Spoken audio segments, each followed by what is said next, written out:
عادتیں اچھی طرح جانتا ہوں. یہ قرآن اللہ کی عادات کا خلاصہ ہی ہے. وہ کہتا ہے ما یفعل اللہ بعذابکم، مجھے کیا پڑی ہے تمہیں عذاب دوں.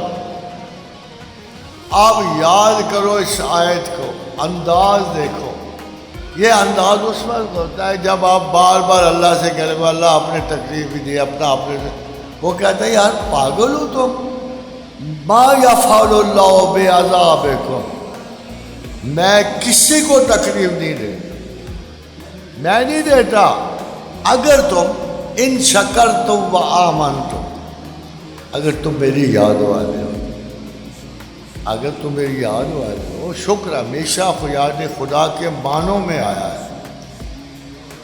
شکر ہمیشہ فاذکرونی اذکر، تم مجھے یاد کرو میں تمہیں یاد کروں. واشکروا ولا تکفروا، تم مجھے مانتے رہو، مجھے یاد کرتے رہو، میرا انکار نہ کرو تو میں کبھی تمہیں تکلیف نہیں